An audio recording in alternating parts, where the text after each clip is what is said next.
welcome back to Truth Revealed. I'm Sergio Denaro, I'm your host, and we started this video. This is a continuation of a video that we were doing before. So instead of giving you a bunch of hoopla, we're just going to jump right into the incident.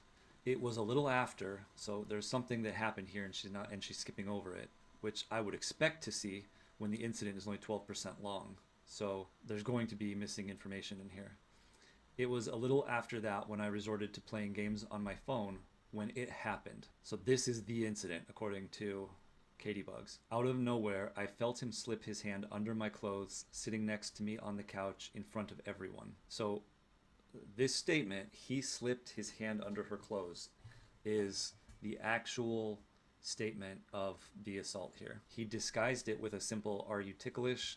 I coughed out a no, still staring at my phone. Then she says, "I was overly aware of the fact that we were in front of other people." Now, I bet you know the problem that I'm going to have with this "we" here, because at this point, she is still feeling very close to him. There's no point in her mind where he changed from being somebody that she was flirting with to anything other than that. So keep that in mind. I was overly aware of the fact that we were in front of other people. So she wasn't focusing at this point on the fact that his hand was under her shirt. She was focusing on the fact that they weren't alone. That is what really bothered her, which she stated earlier that she was a virgin. So we can assume that she has sensitivity to the fact that this may be her first sexual experience and being in front of other people.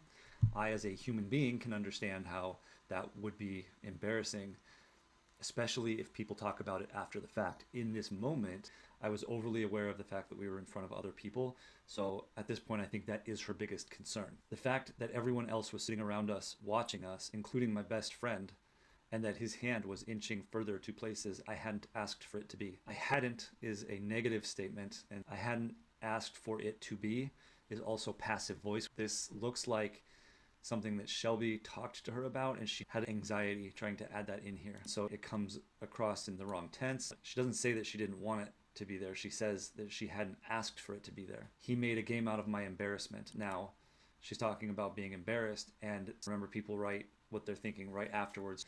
So she was embarrassed by the fact that they were in front of other people. So out of my embarrassment, where he would touch me in certain areas to make me lose the phone game I was playing. By making a game out of her embarrassment, it sounds like he's aware that she was embarrassed, which there's no way that another person can know that you're embarrassed unless you give some sort of indication of that.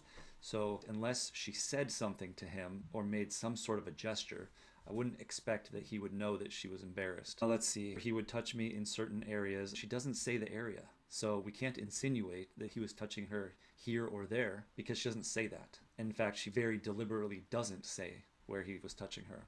So it could be under her shirt, on her side, or her ribs. She says he was tickling her where he would touch me in certain areas to make me lose the game I was playing. Okay, let's just round this out here. I was scared. I felt sick, either from alcohol or from his touch. It didn't matter because my mind was a blur. She has a negative statement followed by an explanatory statement, and then she starts to say she was scared and sick, insinuating that that's from him putting his hand under her clothes in front of everyone, except then she qualifies it because lying is very difficult and it's very hard to lie without giving some sort of qualifier that makes what you said not a direct lie. So again, the lie turns into deception and says either from alcohol or from his touch. It doesn't matter. Well, it does matter. We can take this to mean that she was sick from the alcohol if she felt sick. That's literally what she's telling you. Okay, then she finishes this portion of the statement out with, "I didn't speak or move, I remember." Again, with the "I remember."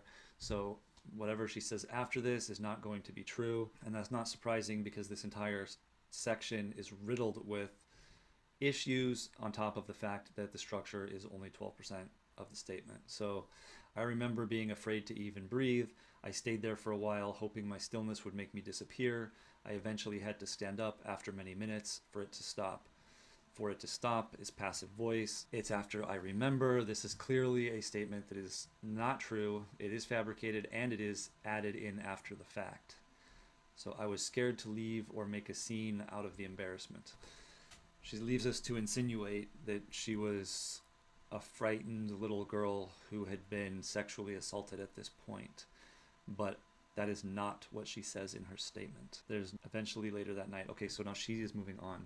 So let's go back to George's statement here. At this point, we then move to the couch. There was a couch in the room, and I sit next to Katie.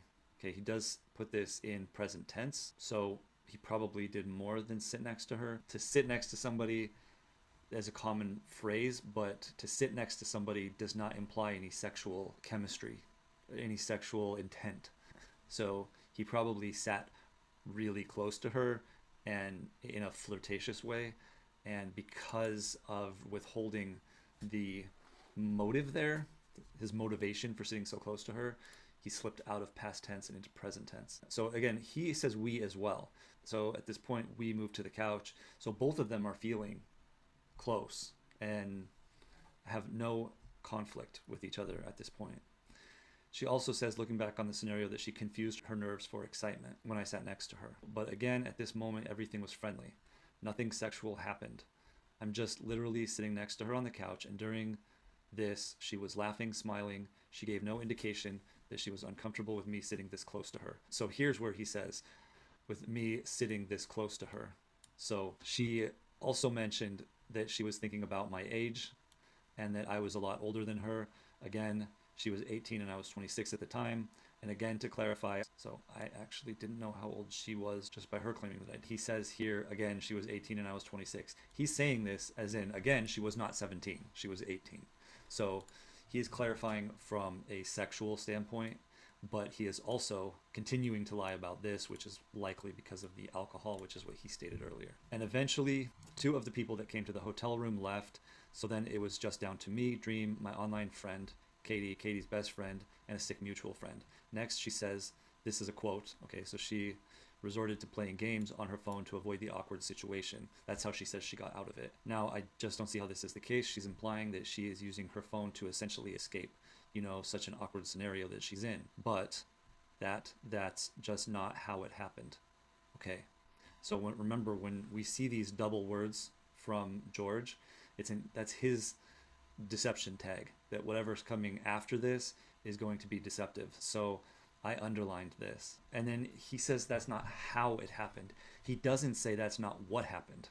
So he is not contradicting actually what happened. What he's saying is that's not how it happened. And this is why she brought up the phone game as kind of a point. The game was honestly the central point of the interaction at this part of the night. It was a very social thing, you know.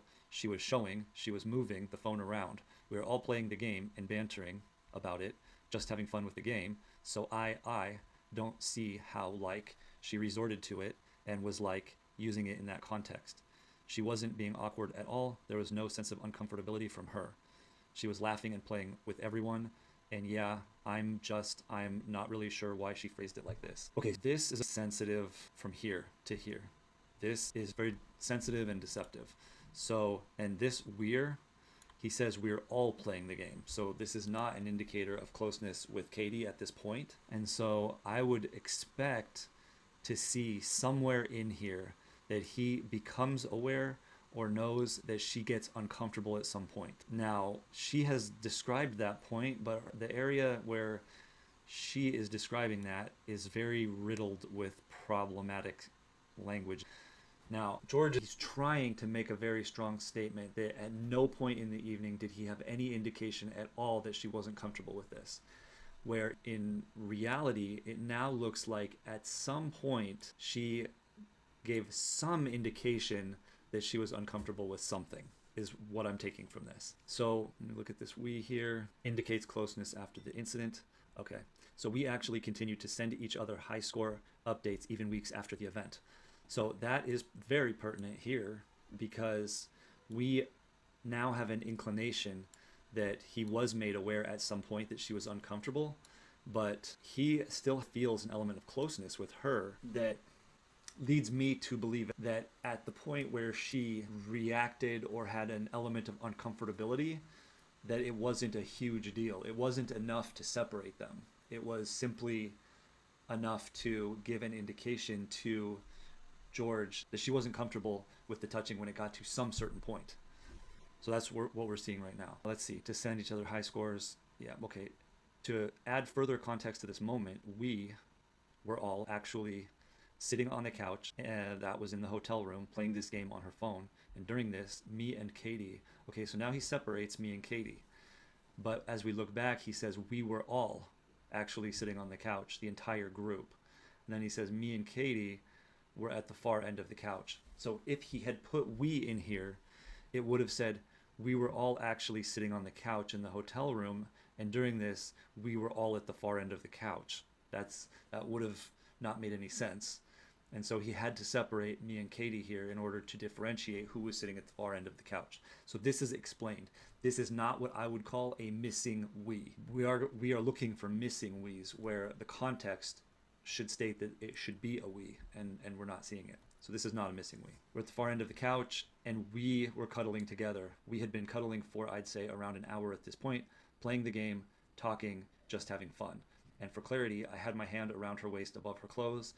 So with her statement where she's saying that she's resorting to playing games on her phone, I just don't really understand it. And I think that the picture that she's painting is really dark, when in reality, she seemed very happy with the situation, was having a good time. So there's a missing she here. There's a missing pronoun, which is important, and I didn't highlight that before. This is a missing pronoun. What he's saying is she seemed very happy with the situation, was having a good time. This is another indicator that at some point she wasn't having a good time. Okay, so we have this very direct statement from him, although he does say that my hand around her waist above her clothes. So at this point, and there's no reason to believe that he was not above her clothes at this point. This is all very direct. Now, we want to keep reading because we need to make sure that we are overlapping the right timelines here. And I'll tell you before we get there, just to give this context, he does say later when he puts his hand under her shirt. So he is saying that during this time, they were playing the game and he was touching her, but he was not touching her inappropriately while she was on the phone. He was touching her in a way that was making her lose the game, but it was not sexual. And at this point, he was still touching her above her clothes. So what he's saying is in here, she gave you these out of order, that she didn't resort to playing on her phone. She was playing on the phone and they were all playing the game before the touching happened. And so what we're seeing here is that we haven't gotten to the incident yet with George's statement. But we are seeing a bunch of sensitivity around this area about why she brought up the phone at this point. So I don't see how like she resorted to it and was like using it in that context, as she wasn't being awkward at all. There was no sense of uncomfortability from her. He says, and yeah, I'm not really sure why she phrased it like this. We need to see if we can add context to this. Something is missing that George is not telling us that happened here. So let's keep going. We won't forget that we need to come back here. So we are past the incident in her statement, but we are not past the incident in George's statement. So we are going to continue with George's statement here. I also want to address a fact that she claimed that would confirm that I know her age. So again, he's back to fixating on the age. She said that she had answered the question about her age during a drinking game, and we were talking about sex, and she admitted to everyone in the room that she was 18 and a virgin at the time. I just don't remember this happening. I'm not saying this just to pretend like it didn't happen. I'm not saying it didn't happen. I did not hear it happen. We're not just all sitting down and not moving. It's, it's a chaotic environment. I could have been getting a drink. I could have been talking to someone else. I just did not know that it was said. Okay. He says, I did not hear it happen. When somebody says, I did not, this is actually an uncontracted denial. So it is pertinent when somebody says, I did not, as opposed to saying, I didn't hear it happen. So let's go back to her statement here, where she says, in her statement, this is a lie. I remember back now to him answering questions during the game about back when he was 19 and he was in college, noticing how my future was his past, and I wondered how he felt sitting so close to me. Okay, so the part that she's lying about is him answering questions during the game about back when he was 19 and he was in college, noticing how my future was his past. So that didn't happen. However, this did happen. I had answered a question about my age. We were playing a drinking game and talking about sex, and I admitted to everyone in the room that I was 18 and that I was a virgin. So she probably did say that, and probably this part of it never happened. So there's an awful lot of detail here that he's saying didn't happen, which is going to make him very sensitive about this and make him repeat this over and over again. However, if he had said, I didn't hear this, I'm not saying this didn't happen, I'm saying that I didn't hear this, that would be a direct denial. By saying, I just don't remember this happening, I'm not saying that this just to pretend like it didn't happen. I'm not saying it didn't happen. I did not hear it happen. We are not just all sitting down and not moving. It's it's a chaotic environment. This is a very sensitive area for him. And so I think he probably did hear this part and didn't hear this part, because this part wasn't ever said. But this part is the part that he's actually referring to directly. And this is the part that he probably did overhear this. If he was sitting there, he heard it, or if he had gotten up, he probably still heard her say this, or something to this effect. But when you look at the overlap between their statements, I can see why he's denying this, because she's giving him the opportunity to deny this in a way that is fairly honest, because this wasn't said, but he is responding anxiously to the part that probably was said. So then this is where her most important claim happens. I'm just going to read the quote. So we already read the quote. Again, as I mentioned before, we had previously been cuddling on the couch for around an hour, but I did place my hand on her waist under her shirt. This, the way it's phrased makes it sound like it just happened out of nowhere, when in reality, we'd been cuddling for over an hour at this point, and it was not out of nowhere.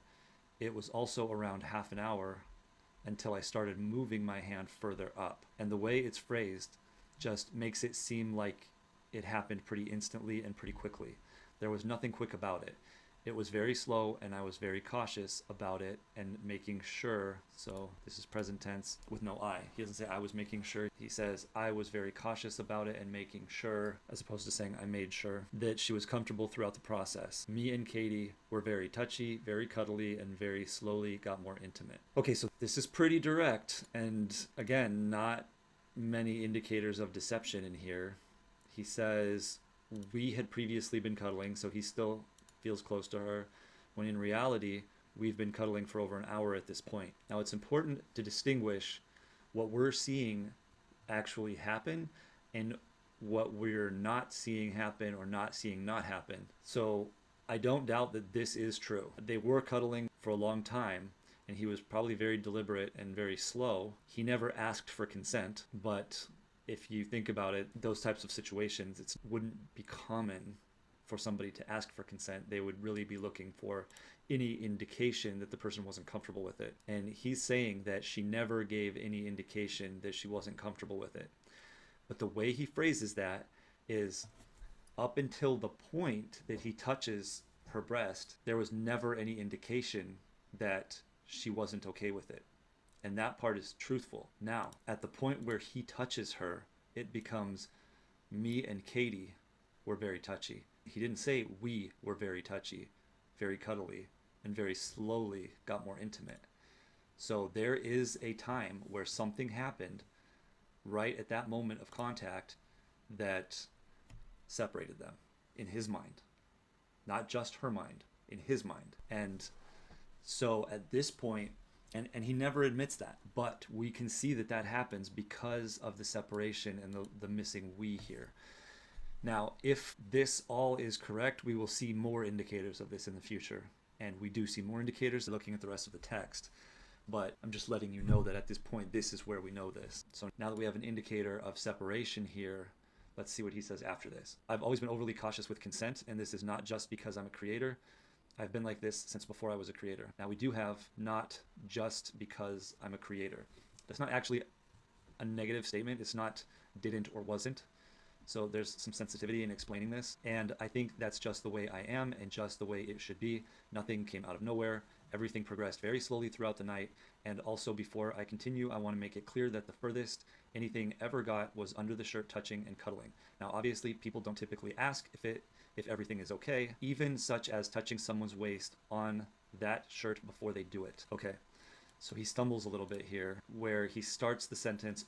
Now, obviously, people don't typically ask if everything is okay. And then what he's thinking here is right before they touch your breast. But what he says is even such as touching someone's waist on the shirt before they do it. So what we take from this statement is she gave no indicator that she had any issue with the touching up until that moment. But he also doesn't say that she was okay with it after the touching. So let's keep looking here. Even playfully fighting me for the game that we were playing. Okay, so still closeness again. The quote that she said, he disguised it with a simple "Are you ticklish?" I coughed out a no. She's implying that it's with malicious intent, and that she coughed out a no would also imply that I should be able to tell that she was uncomfortable with it. She says later, you made a game out of my embarrassment, where he would touch me in certain areas to make me lose the game I was playing. Now, I actually remember this quite vividly. I remember she was playing the game, and there were parts where it would be very easy to lose if you were distracted. But she's right, I did do that. There were points where she was playing the game and she was at a point where it was easy for her to mess up, and I would, for example, tickle her, like squeeze her, and when I did this, she would laugh, she would turn around and smile at me, or she would play fight with me because I just made her lose the game. She also says how, quote, I didn't speak or move. I remember being afraid to even breathe. I stayed there for a while, hoping my stillness could make me disappear. And to reiterate, any time that I did this, it was met with either smiling, laughing, play fighting with me, and there was no reason for me to believe that she was uncomfortable with it. She was not moving. She was not moving. She was not speaking. Of course, I don't believe that silence is consent. I just want to make sure that it is abundantly clear she was visibly and physically responding well to everything that we were doing. So we already discussed that this part is a lie, because she puts in here, I remember being afraid to even breathe.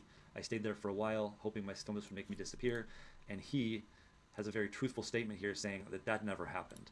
And we should believe him because he's committed to his part of the story and she is not committed to her part of the story. So again, he is reiterating that before the incident, he had no reason to believe that she had revoked consent in any way. I also want to comment on how she said that she had to stand up after many minutes for it to stop. She did get up multiple times throughout the night, for example, to go to the bathroom, to get a drink. Also, when her friends left, she got up to say goodbye to them, and she would come back to the same scenario, which means she would come back, sit right next to him. What he calls the scenario is where they were cuddling and his hand was either on or under her shirt around the waist area. Also, I just want to point out that her best friend was here during the whole process. Then afterwards, she'd leave. So his reference to afterwards, because again, remember, it's afterwards, so we want to look at that. Missing information here means something happens here. So then afterwards, she'd leave. And I think it is important to note that she made the choice to stay behind for many hours more. As I mentioned before, she did get up, say goodbye to them, and came back. Then he notes that Shelby leaves, which they mentioned earlier that they had a sick friend. So most likely, Shelby left with the sick friend. And at this point, he mentions that she made the choice to stay behind for many hours more. And as I mentioned before, she did get up, say goodbye to them, and came back. So this is a very clear indication that Katie Bugs still wants to be there. But there's also an indication here that there could be disagreement between Katie Bugs and Shelby at this point, because he says that, as I mentioned before, she did get up, say goodbye to them, and came back.